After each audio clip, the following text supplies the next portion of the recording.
A mystery that baffled Scotland Yard for decades. A cryptic note about death and a countdown clock ticking down to an unknown demise. How did this London man die? Was it suicide? Pulled the curtains back and made himself a cup of tea. It had been a crazy week. His phone had been ringing off the hook, and he kept getting weird letters addressed to him with no return address. First they'd simply said, "We know your name, then we know where you live," around 11 a.m. Other officers came forward saying they, too, had received similar letters. Detective Sergeant June Howes received a letter saying she had 6 days to live. While police looked into Manson's past and came up with nothing, they point to the fact that both victims died within 7 days of receiving the letters, suggesting whoever sent them had carefully planned the murders. The truth is that the case remains unsolved to this day. The killer, if caught, would now be in their 40s. Let us know in the comments below. While you're at it, don't forget to like and subscribe so you won't miss any of our future videos. Thanks for watching. It's possible that they are still living their life unaware that their crimes have been linked. Or perhaps they are also dead, taking their secret to the grave. But if this is true, why send the letters at all? What was the purpose of giving the victims 7 days to get their affairs in order before carrying out the killings? One possible explanation is that the killer wanted to scare the victims, perhaps even taunt them. This is supported by the fact that the letters were sent on plain white paper without an address or return address. If the killer wanted to harm the victims, they would have likely used a different method.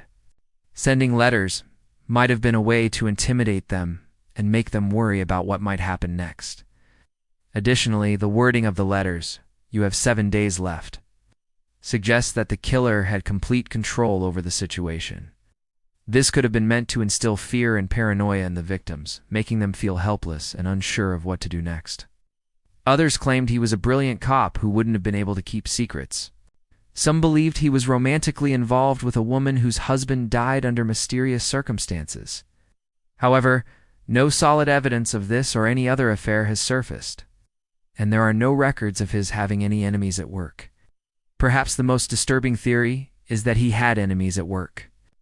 But while there were rumors of animosity among the staff, nothing concrete ever emerged.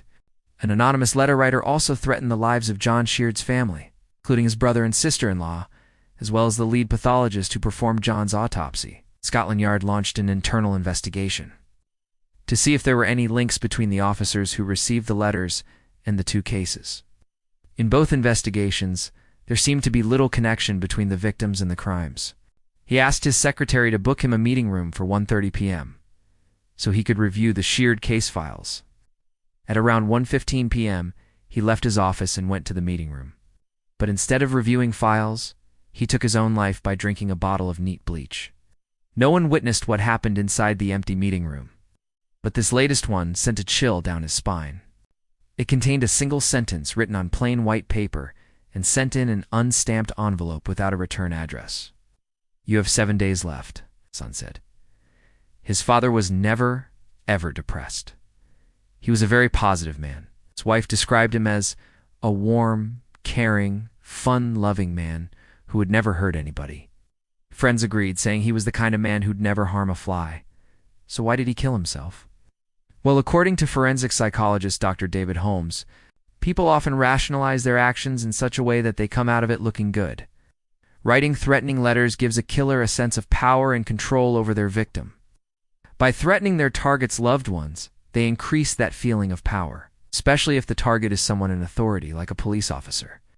Holmes believes that the fact Manson was in charge of the Sheard case may have played a role in his decision to take his own life. It didn't matter that the murders were seemingly random. As far as the killer was concerned, Manson was still in control. Of course, he thought it was just some sick joke. He told his friends and work colleagues about the letter. Some suggested he should go to the police, while others told him not to worry about it. A few days passed and he forgot all about it. Homicide, perhaps even an elaborate prank gone wrong. Or was there something more sinister at foot? Today we'll take a look at the curious case of the 7-day death letters. Detective Chief Inspector Thomas Hamish. Manson was in charge of the case and was determined to catch whoever was responsible for sending the letter to Mr. Sheard. Just before lunch on Monday, January 6th, Manson left the office to go home. On the way, he stopped by his local newsagent, picked up a copy of the Daily Mail, and went to get some food.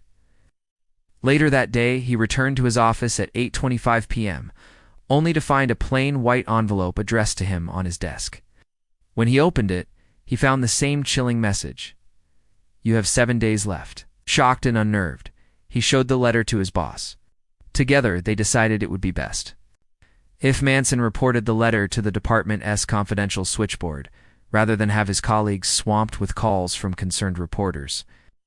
After finishing his work for the day, he went out for dinner with some friends and then headed home. It's September 29th, 2002. John woke up in his flat above a rowdy London pub, but then on Saturday, October 5th, 2002, as the football game was ending, John opened the door to his home and slumped to the floor dead. His neighbors found him lying face down on the floor. According to them, he was in good spirits when they saw him last. There were no signs of a struggle, no indication of how he might have died, and nothing to suggest foul play. At the time, there were no obvious links to any other crimes either. The police couldn't think of anything that might have caused his death, so they ruled it as undetermined. His family believed someone must have poisoned him.